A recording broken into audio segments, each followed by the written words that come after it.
Newton का पहला नियम है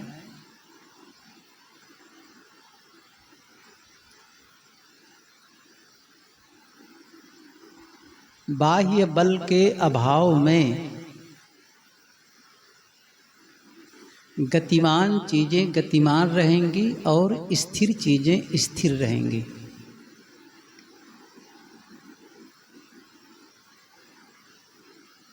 कोई चीज स्थिर है वह स्थिर रहेगी और कोई चीज गति कर रही है तो वह गतिमान ही रहेगी। कब बदलाव आएगा?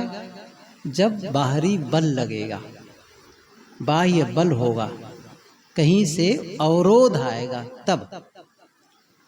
ऐसे ही हमारे जीवन के साथ भी होता है। क्या है वह? हमारी आदतें। हमारी आदतें जाती नहीं हैं। जो आदतें हैं वो आदतें बनी रहती है। आदमी को देखो, 2 साल पहले वो गुटखा खाता था, आज भी खाता है।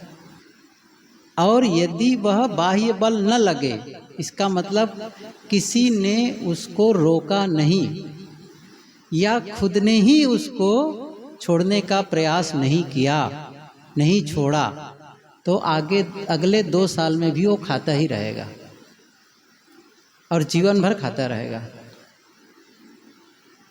चाहे वो कटु बोलने की हो, क्रोध करने की हो, लेट लतीफ करने की हो, कोई भी हो, ये आदतें जाती नहीं है। मैंने कहा था ना, जैसे पृथ्वी में गुरुत्वाकर्षण शक्ति है। अब जब कोई चीज ऊपर उठती है तो डबल फोर्स की जरूरत होती है। एक तो ऊपर उठने के लिए और दूसरा उस गुरुत्वाकर्षण जो शक्ति जो खींच रही है नीचे की ओर, उसको तोड़ने के लिए। मतलब शक्ति को यहां से उसको माइनस करना, खींच रहा है उसको, और फिर उसको जोर लगाना है। कितनी बड़ी बात है। तो जब आदमी पुरानी आदत को जब छोड़ना चाहता है ना, तो और नई आदत लाना चाहता है, तो नई आदत जब स्थापित करता है तो जो पुरानी आदत उसको खींच लेती है वापस, बार बार खींच लेती है। यहाँ से चाहे मैं जितना बोलूँ, समय से आओ, नहीं आने वाले हैं। मैं ये कहना चाहता था।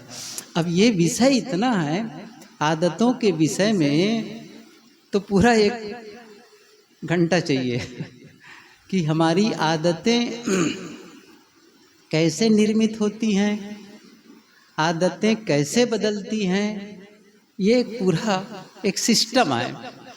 अब वो सारा सिस्टम तो न यहाँ बताने का अवसर है, और भगवान जाने क्या होगा, उसको कैसे होगा, किसको बताए, कौन को सुने को पतियाए। साहब ने कहा है वो जंगल में रोना ही है तो ठीक नहीं है ये।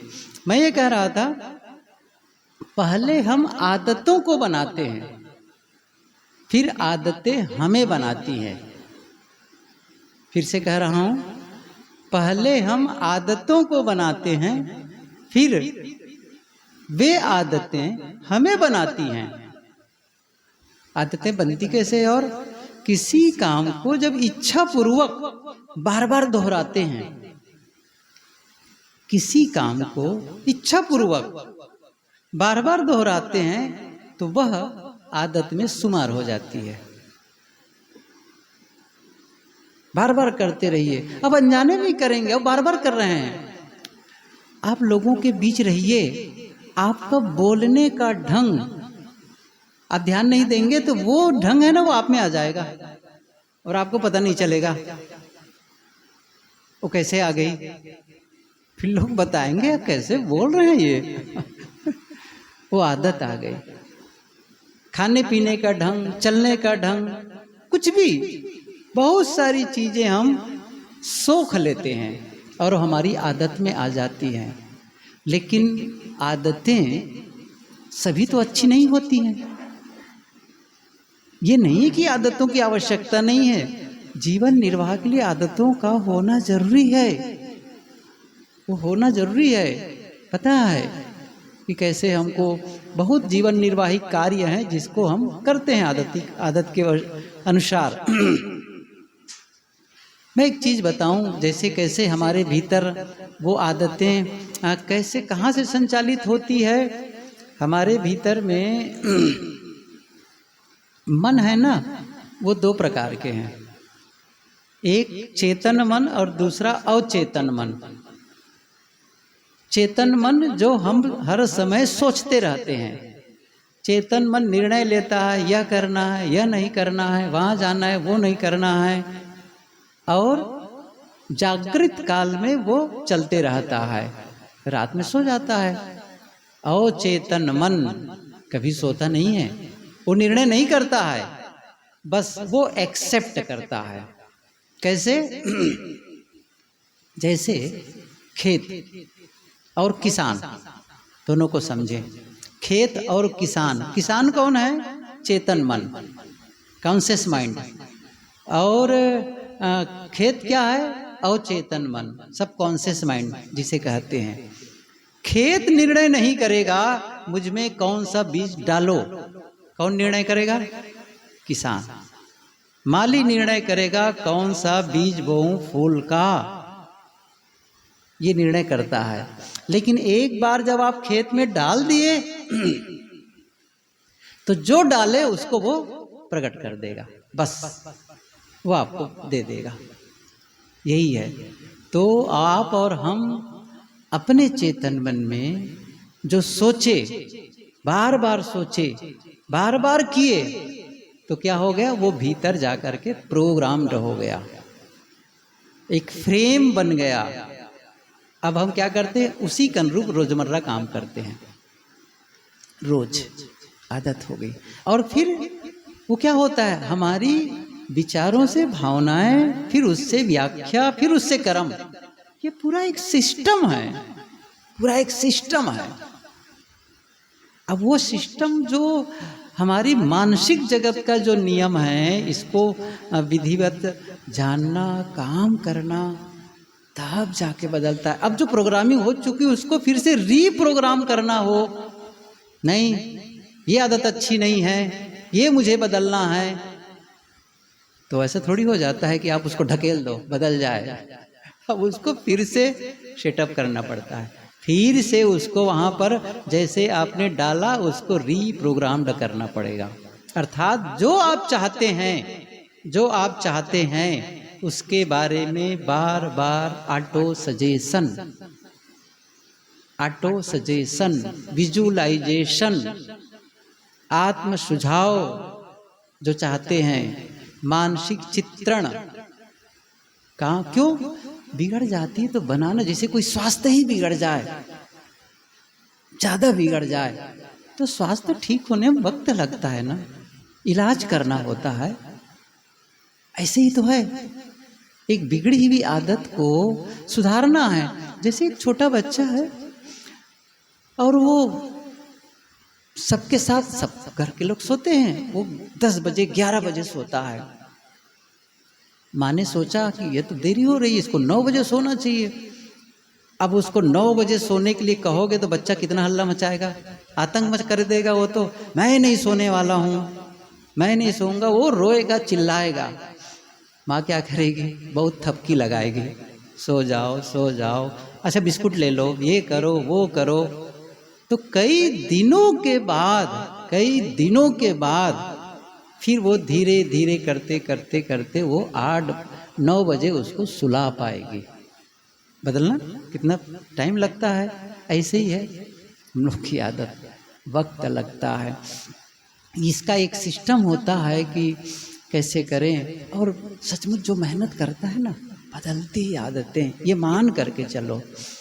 आज तो केवल इसी के लिए कहा, ये सारा विषय जो अभी कह रहा हूँ देरी से आने वालों के लिए है और कोई नहीं है मेरा कहने का भाव। इसको मुझे व्याख्या नहीं करनी थी इस विषय का, मैं तो एक दूसरी चीज़ जो कल का अधूरा है ना विषय, उसे पूरा करना था मुझे। और मैं कल जीवन को कैसे दिशा दें इस पर चर्चा हो रही थी कल, कि हम अपने जीवन को सही दिशा दें। ये बहुत महत्वपूर्ण है, क्योंकि जब हम सही दिशा नहीं देते हैं तो जीवन बिखर जाता है। हमारी जो ऊर्जा है ना वो बिखर जाती है, और जब बिखरी हुई ऊर्जा से कोई रचनात्मक और सकारात्मक कार्य का संपादन नहीं होता है। फोकस्ड हो, फोकस, बस तब होगा। न्यूटन से किसी ने पूछा था, आप इतने बड़े वैज्ञानिक, इतनी खोजें की, ऐसा कैसे कर पाए? आखिर आपकी सफलता का राज क्या है? उन्होंने क्या कहा? किसी दूसरे के बारे में न सोचकर, किसी दूसरी चीज के बारे में न सोचकर, ये बहुत बड़ी बात है। मतलब जो हम चाहते हैं बस उसी के बारे में, वो करना, वो सोचना, वो बोलना। हम लोग क्या करते, जो नहीं चाहते हैं, जो नहीं चाहते हैं उसके बारे में सोचना, उसके बारे में बोलना, उसके बारे में काम करना। कभी कभी बच्चों के विषय में लोग कहा करते हैं, ये बच्चा बड़ा शैतान है। एक बार बहुत कई साल पहले की बात है, फ़ोन से बात हो रही थी। बच्चा छोटा रहा होगा कुछ भी, या बड़ा रहा होगा, चिल्लाया होगा, कुछ कहता है। अब फ़ोन से ठीक से वो बात नहीं कर पा रही थी, तो कही ये लड़का बड़ा शैतान है। मैंने कहा ऐसा ना कहो। मैंने विनोद किया, अच्छा वो शैतान को किसने पैदा किया है? वो शर्मा गई। वो शैतान को किसने पैदा किया है? कोई दूसरा थोड़ी किया है। तो मैंने कहा कि वही कहो जो चाहती हो। बच्चे के लिए वही शब्द बोलो जो बच्चे के जीवन में चाहती हो। अब उसको बार बार कहो ये शैतान है, ये बदमाश है, ये लड़ाकू है, वो है। सुन रहा है, क्या कह रहा है? मैं शैतान हूँ, मैं बदमाश हूँ, तो बदमाशी करके दिखाऊं, शैतानी करके दिखाऊं, यही तो नियम होता है, और क्या है। अपने विषय में कई बार बोलने लग जाते हैं लोग। क्या बताऊं, मैं बहुत खराब आदमी हूँ। बोलते हैं ना, एक सज्जन परिचित, अब तो शरीर नहीं रह गया, नाम भी लेना ठीक नहीं, बहुत दूर के नहीं, यही बड़ोदरा की बात है। फ़ोन करते थे, मैं बहुत खराब आदमी हूँ। मैंने कहा ऐसा मत कहिए। ऐसा क्यों कहते हैं? नहीं नहीं, मैं बहुत खराब आदमी हूँ। मैंने कहा, मैं एक उदाहरण दिया, ये बताओ, यदि आप किसी दूसरे के सिर पर एक टोकरी कचरा डाल दो तो उसका सम्मान है कि अपमान है? उसका अपमान है। अच्छा, एक टोकरी कचरा अपने ऊपर डाल दो तो अपना सम्मान है कि अपमान है? अपमान है। आप दूसरों का अपमान नहीं कर सकते तो अपना अपमान क्यों कर रहे हैं? ये तो गलत है ना। आप बार बार जिसको बोलते हैं, देखो सर, शब्द चयन बहुत महत्वपूर्ण है। जैसे मैं कभी ताजा तरीन उदाहरण बताऊं, आज का मौसम कैसा है? दो प्रकार के विचार, बहुत सुहावना है, सही है ना? और किसी की आवाज आएगी, आज मौसम बड़ा बेईमान है। क्या कहेंगे? बहुत खराब है, बारिश हो गई, कपड़े भीग गए, कैसे हो गए? समझ रहे हैं? इंटरप्रिटेशन।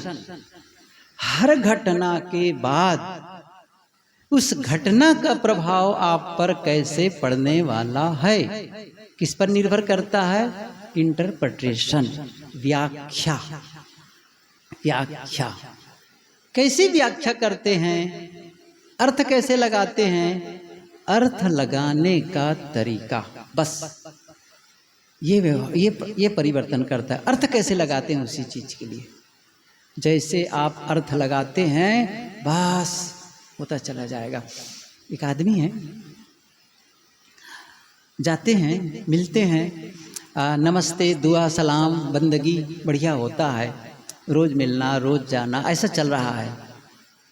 एक दिन वह आदमी दिखा तो, मिले तो, लेकिन कोई दुआ सलाम नहीं। अच्छा आप पद में बड़े हैं, आप पद में बड़े हैं, वो छोटा है, तो फिर वो दुआ सलाम कर लेता था, नमस्ते कहता था। आज नहीं किया, आज नहीं किया। कैसा लगता है आपको? क्या चलेगा? पता है ना, आज क्यों नहीं किया, क्या गड़बड़ हो गया? समझ रहे हैं? कितनी हमारी अपेक्षाएं होती हैं। ऐसे थोड़ी लगाएंगे अर्थ कि आज शायद उनका मन अच्छा नहीं रहा होगा, ध्यान नहीं दिया होगा, कुछ हुआ होगा, कोई बात नहीं। नहीं, सब नकारात्मक बातें आने लग जाएंगी। कैसा जीवन सुखी होगा? हमने सुख वाला माहौल बनाया ही नहीं है, शांति वाला माहौल बनाया ही नहीं है ना? कल एक बहन आई, भोजन के पश्चात कहने लगी कि ये जो ओवर थिंकिंग है ना, ये कैसे जाए।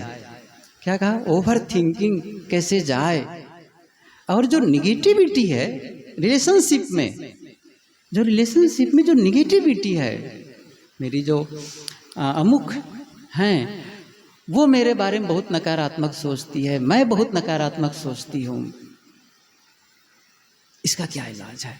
वैसे बहुत सारी बातें तो आज ने कहा उसमें आ ही गई है, लेकिन मुझे स्पेशली बताइए, सोचिए।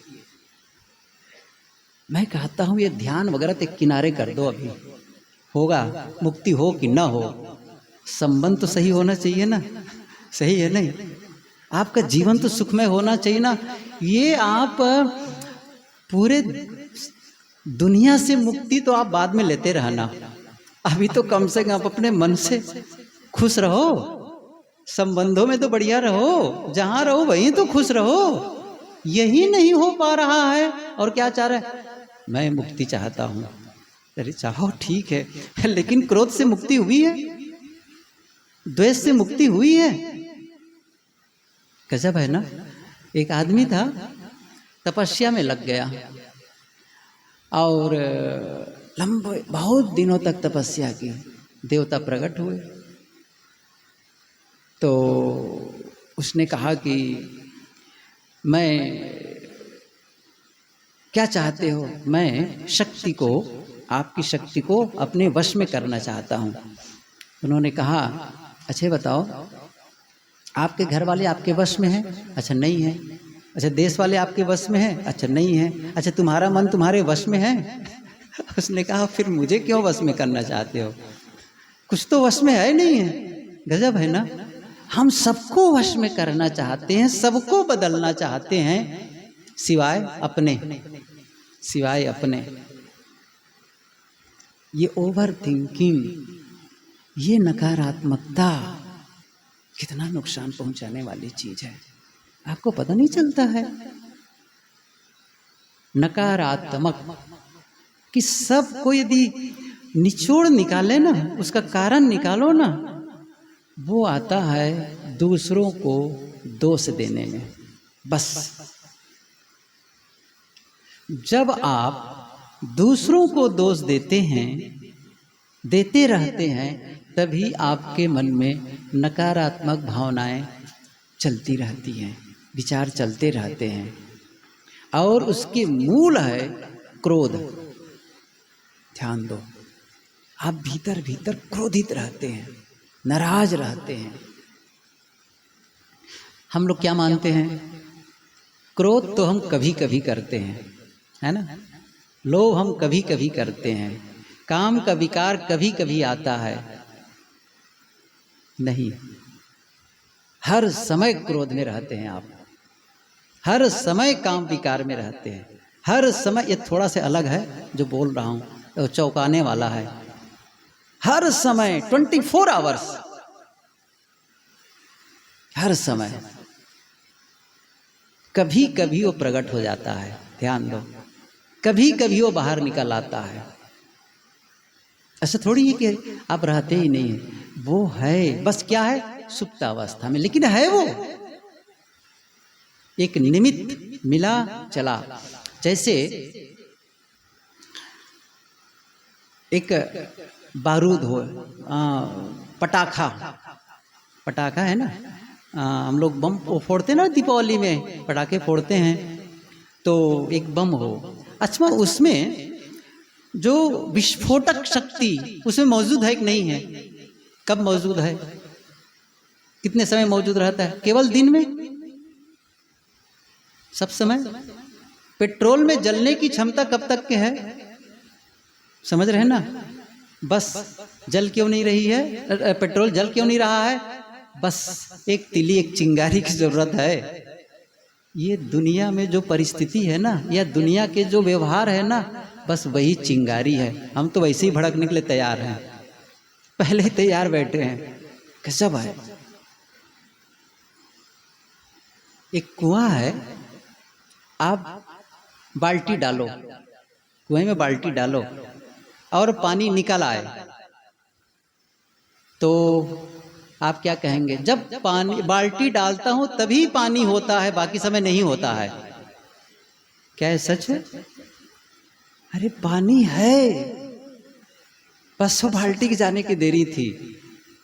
इसी प्रकार किसी को गलत करने की देरी थी, वो हमारे अनुसार है ना कि वो गलत कर रहा है, हमारी व्याख्या है, वो तो अपने ढंग से सही है कर रहा है, बस वो गलत किए और हमारे भीतर जो छिपा है वो बाहर आ गया।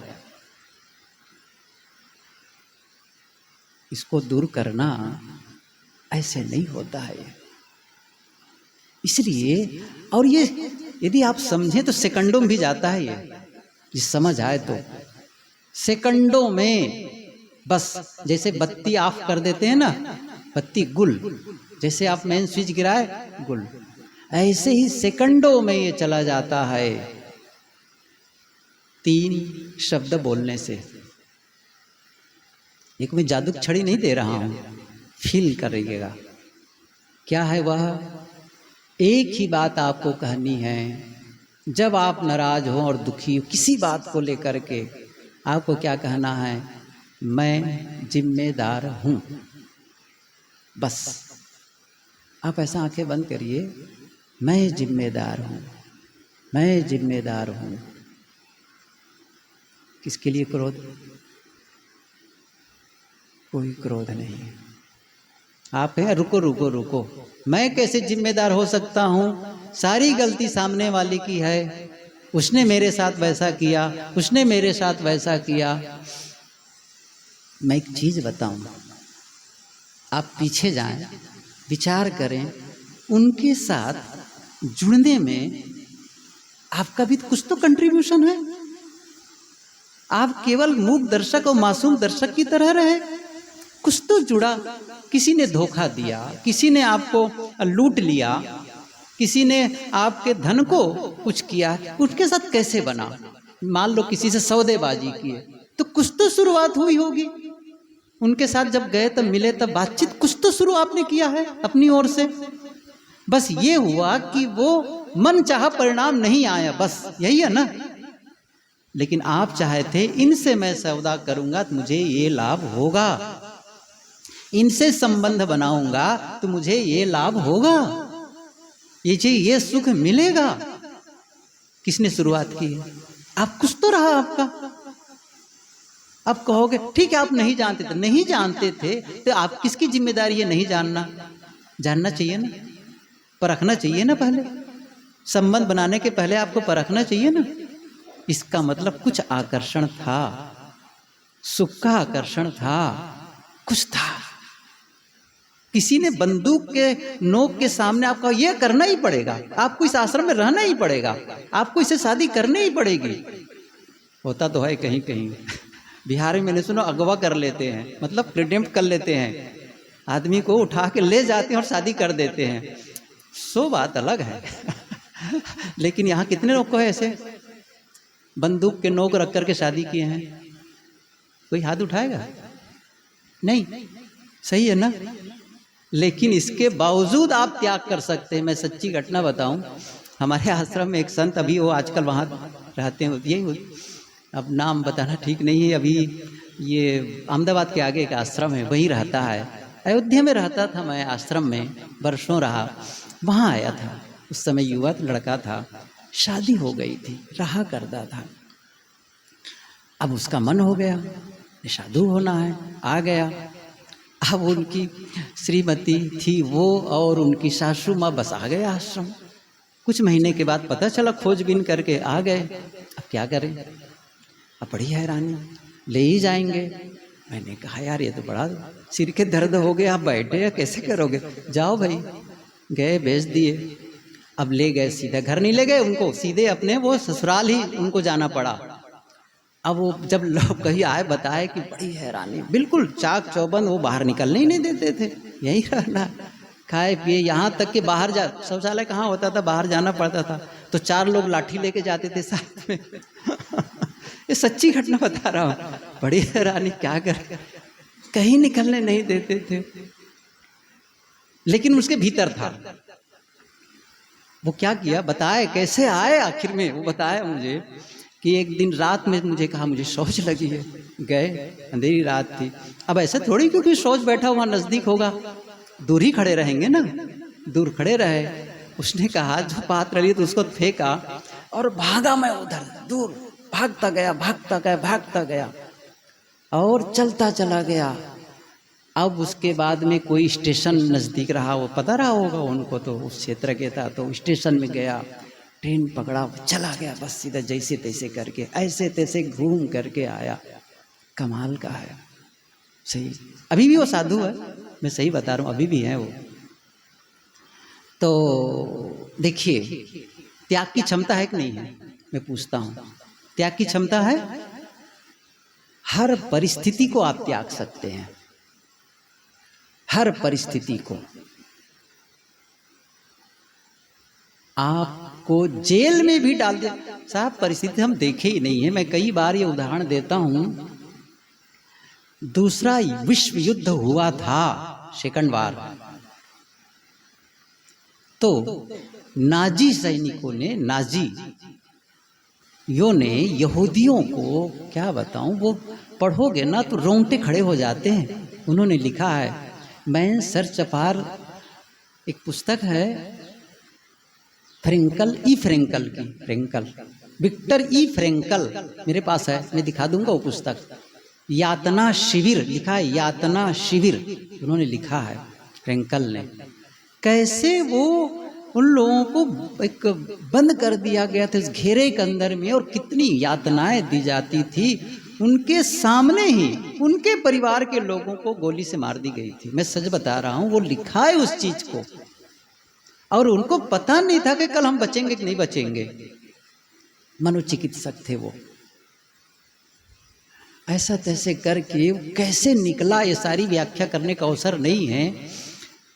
और वो सताए जाते थे, बहुत सताए जाते थे।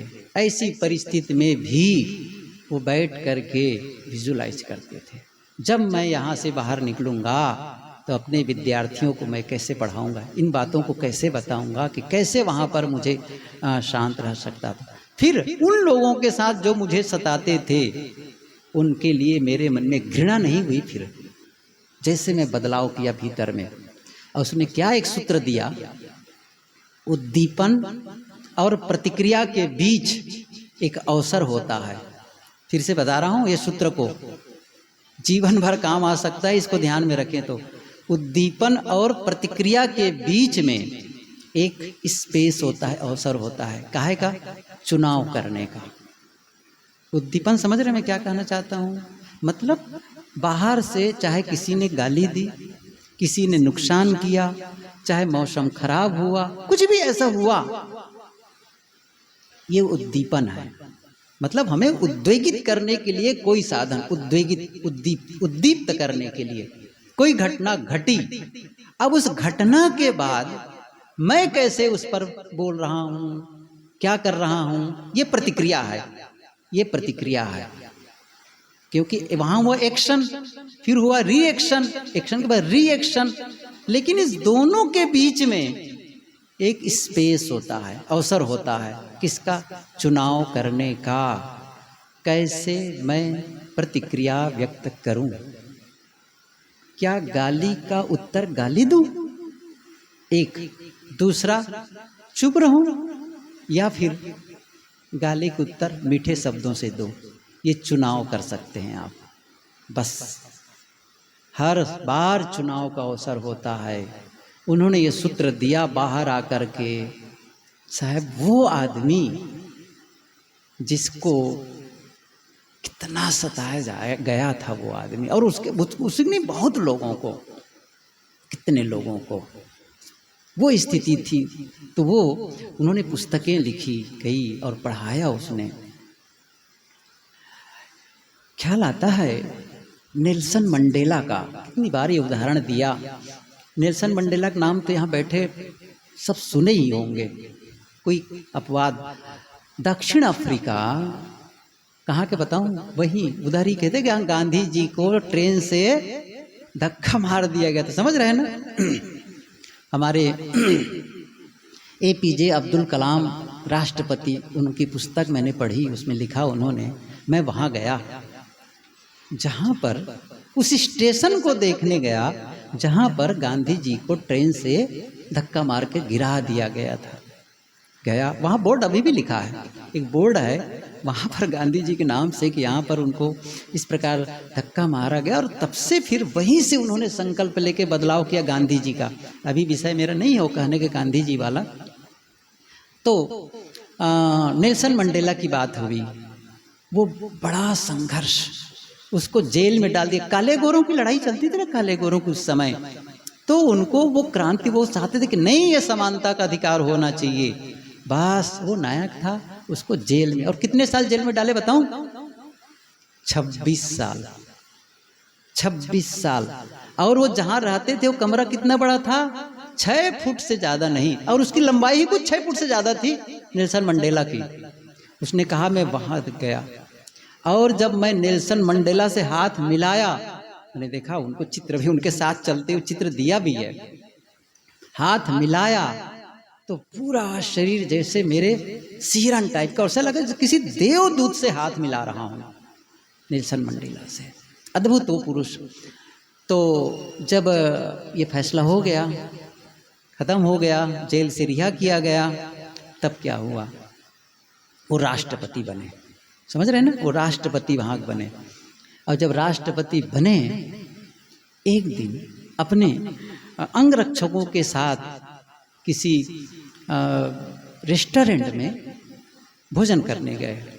और जब भोजन करने गए, बैठे, भोजन का ऑर्डर दे दिया गया, भोजन आने में वक्त लग रहा है, विलम्ब है। इतने में क्या देखते हैं कि नेल्सन मंडेला ने कहा, वो जो टेबल वहाँ पर बैठा है, एक आदमी के लिए इशारा किया, अपने अंगरक्षक से कहा उनको बुला लाओ, वो हम लोग के साथ भोजन करें, उनसे जाके बताओ। गया, बताया, राष्ट्रपति महामहिम ने कहा है कि भोजन साथ में करना है। आदमी उठ के आया, बैठा, भोजन किया। अब भोजन करते करते उनके हाथ कांप रहे थे। भोजन किया, अभिवादन किया, चला गया। तो उसके अंगरक्षक ने, जो मुख्य अंगरक्षक, उसने कहा वो जो सज्जन अभी भोजन हम लोग के साथ कर रहे थे, लगता है उनका स्वास्थ्य ठीक नहीं था क्योंकि मैंने देखा उसके हाथ कांप रहे थे, उसका शरीर कांप रहा था। नेल्सन मंडेला ने क्या कहा? नहीं, स्वास्थ्य ठीक था। फिर कैसे? तो उन्होंने कहा कि बताता हूं, जब मैं जेल में था उस समय आदमी जेलर था। क्या कहा?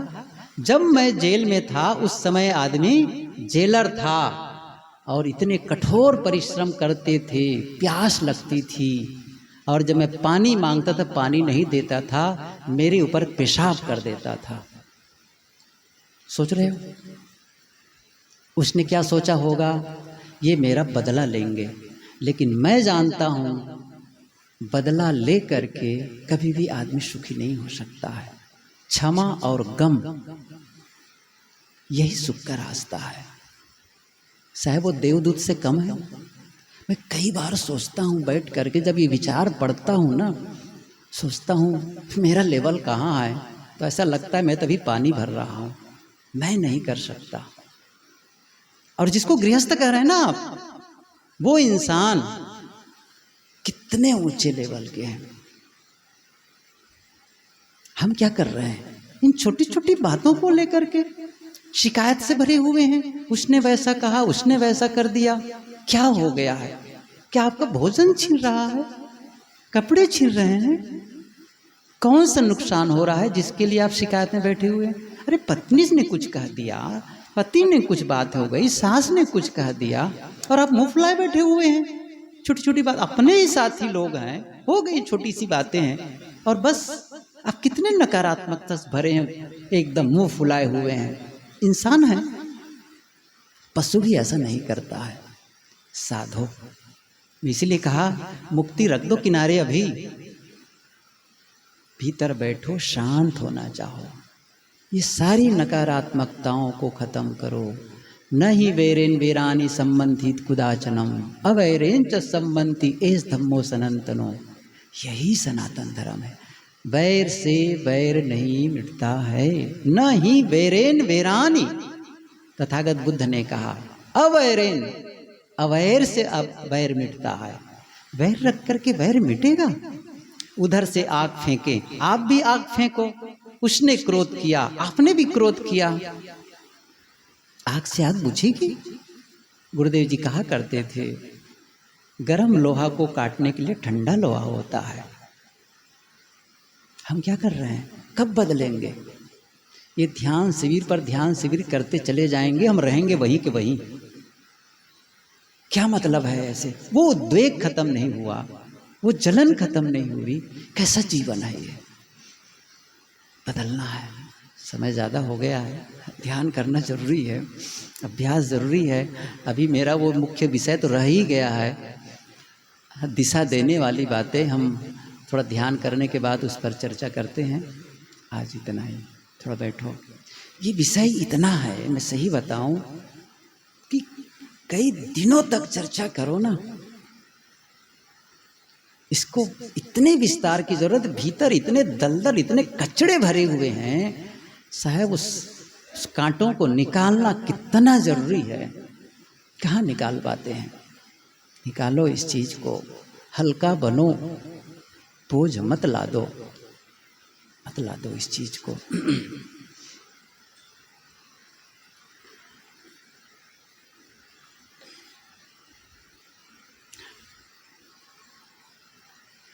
यदि आंख न बंद किए हों तो एक बात बताऊं मैं, और कर लिए हों उनकी बात अलग है। अब भी मैं पहले भी पढ़ा था, अभी कुछ दिन, अब भी कल ही और एक पुस्तक में पढ़ रहा था, उसी पुस्तक को फिर से पढ़ना पलटा मिल गया। उन्होंने एक थेरेपी बताया कि कैसे कैसे हम पकड़े रहते हैं, होल्ड किए रहते हैं। उन्होंने कहा कि एक काम करिए, पेंसिल को ऐसे हाथ में लीजिए, मेरी ओर देख रहे हैं क्या आप लोग? ये हाथ में लीजिए और ऐसे, और नीचे करिए। अब ये पेंसिल क्यों नहीं गिर रही है, ये कलम मेरी क्यों नहीं गिर रही है? समझ रहे हैं? अच्छा, इसको नीचे गिरने के लिए क्या करना होगा? सही कि नहीं? मुझे ही तो छोड़ना है। कौन पकड़ा है इसको? पूछो, कौन पकड़ा है इस पेंसिल को?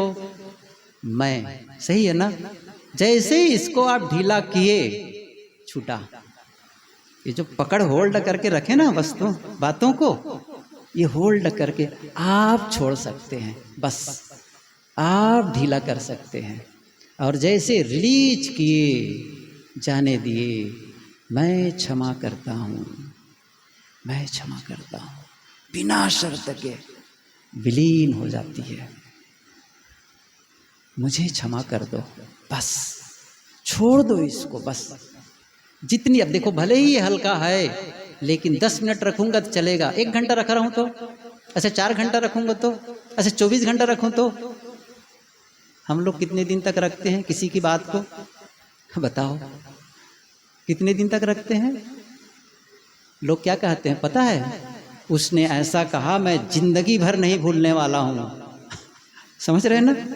मतलब कितने दिन तक बचा कर रखना है उसको? कितने दिन तक बचा कर रखना है उस नकारात्मक चीज को? और याद करना है 3 जन्म नहीं भूलूंगा। कितने साल तक आप दुखी होना चाहते हैं? कौन बचाएगा आपको? भगवान बचाएगा? आएगा कोई भगवान? अच्छा, नरेंद्र मोदी बचाएंगे? 3री बार हो गए प्रधानमंत्री। कितने दुखी इंसान है हम, अपना दुख खुद खरीदते है ना? कोई दूसरा नहीं है, कोई दूसरा नहीं है। छोड़ो, होल्ड करके न रखो बातों को, बत्ती बंद कर दो। आज घंटी मत लगाना, मैं दूंगा अपने अनुसार छुट्टी।